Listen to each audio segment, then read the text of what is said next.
Hi, my name's Phil. I like talking about politics, and in this video I like to discuss PMQs as usual, as Keir Starmer pressed Sunak on the revelations to come out of the report into the police and government failures concerning the murder of Sarah Everard, and Stephen Flynn asking why Scotland's being taxed to pay for tax cuts in England.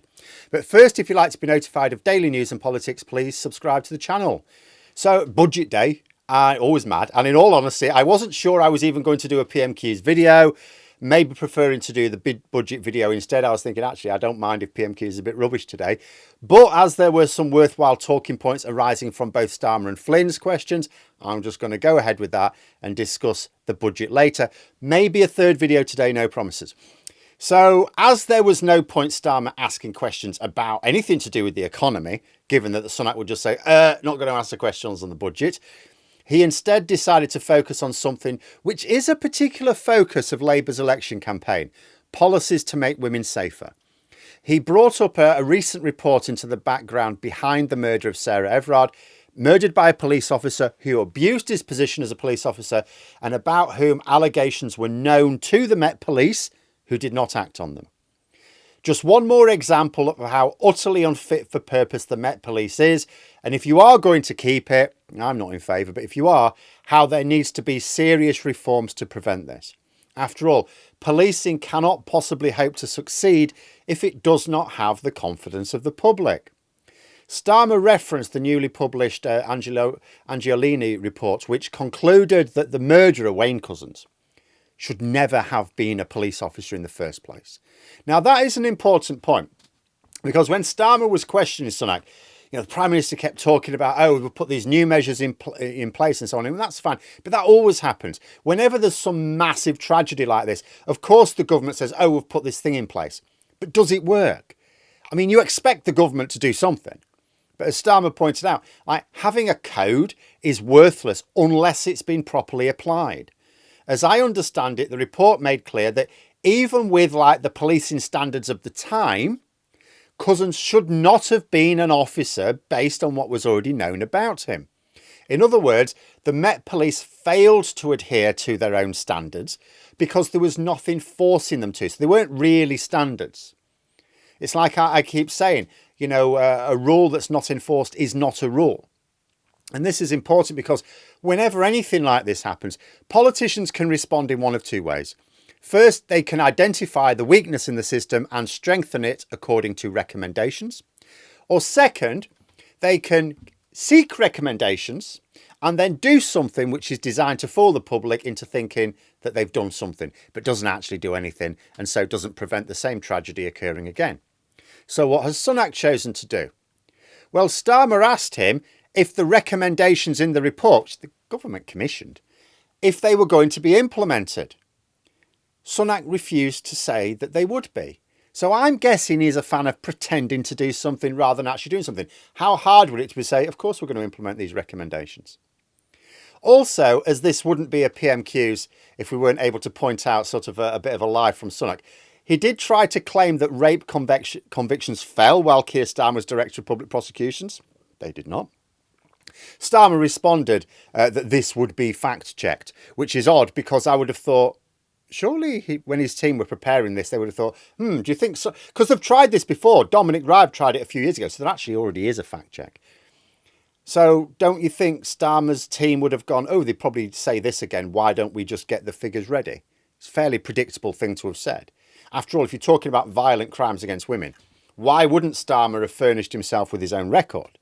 As it happens, it's a record which is at odds with Sunak's claim here, because as I say, it is an issue which come up before and was fact-checked while Starmer was DPP. Now, I'll link in the description below the Channel 4 fact-check, and it has two charts for rape conviction rates, which is as a proportion of how many prosecutions there are. And on one chart, it shows that they fell under Starmer, but that was the chart produced by the Tory government. And on the other chart, it shows that they rose, which is the chart produced by the Crown Prosecution Service, which is the department he ran. Now, as I say, that is where there's a bit of a statistical fiddle there. But it's worth noting those are conviction rates. Now, Starmer carried out a way higher rate of actual prosecutions whilst DPP than happens now. So the rate, even if you're going to say the rate has dropped, which, as I say, by one measure it rose, the actual number of convictions rose because there was just many more prosecutions. And in theory, in fact, never mind in theory, in practice, if you are going to massively increase the number of prosecutions, then inevitably you're going to potentially have a lower rate of convictions, because it means you're prosecuting some of the cases where the evidence isn't as strong. So inevitably some not guilties will come out of it. But there it is anyway. It will be fact-checked, and I think it'll be fact-checked in Starmer's favour.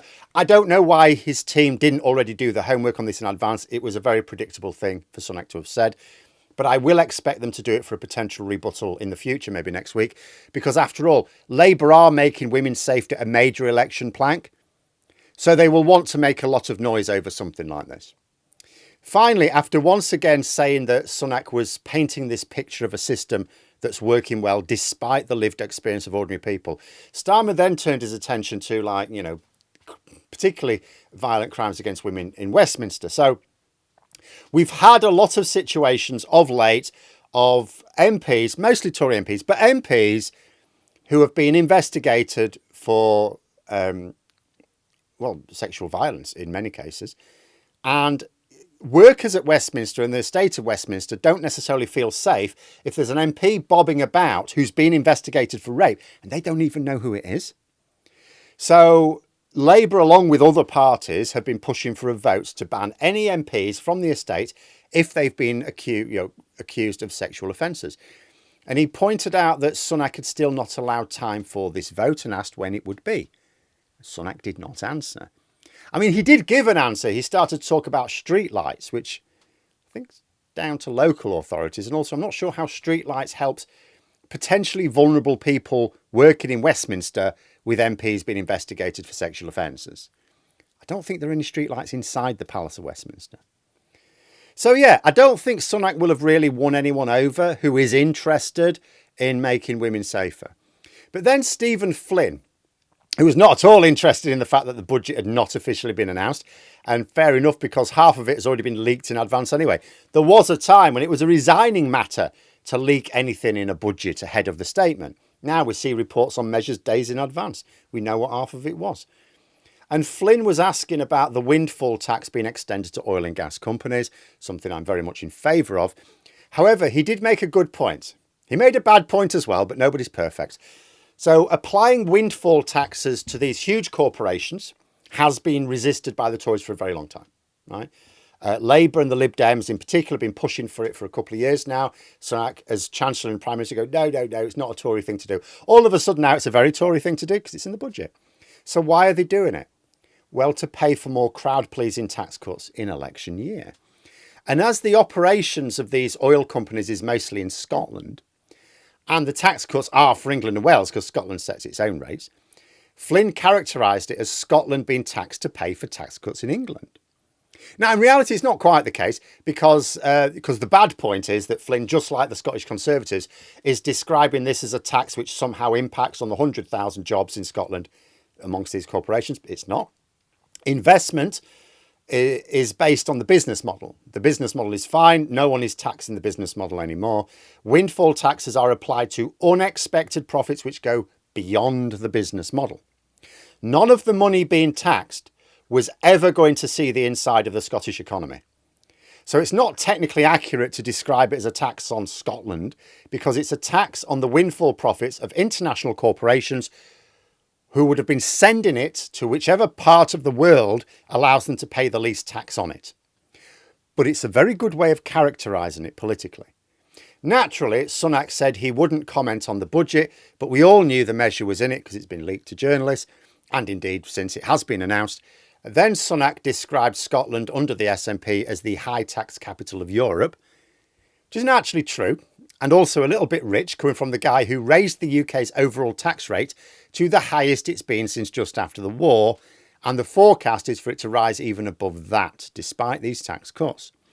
In fact, to hammer the point home, Labour backbencher Angela Eagle asked Sunak a cheeky little question. She said, which part of your economic legacy will you be most proud of? The highest tax burden since the Second World War, or the slowest pace of household income growth since the Napoleonic War? Sunak said, oh, saving 10 million jobs during the pandemic, which was an obvious thing to respond with. But a couple of things. First, doesn't deflect from the fact that he's also brought us these historically high tax burden and historically low growth. But the second thing, this is why it was worth the response, the furlough scheme's in the past, whereas the high tax burden is in the present and the low household income growth is in the present. So Sunak is not going to say, oh yeah, it's worth you having to pay these historically high taxes and it's worth you having to put up with these historically low wage increases because a few years ago I helped you keep your job. It's not how it works. But there we are. Need to go over some of the main points in the budget next. Going to try and get my initial political thoughts done for tonight. Maybe a look at the professional economic analysis tomorrow. But there we are. Those are my thoughts. Let me know yours in the comments below. Hope you found the video interesting. If you did, please click the like button. And if you'd like to support the channel further, the join button for memberships. And until next time, I'll see you later.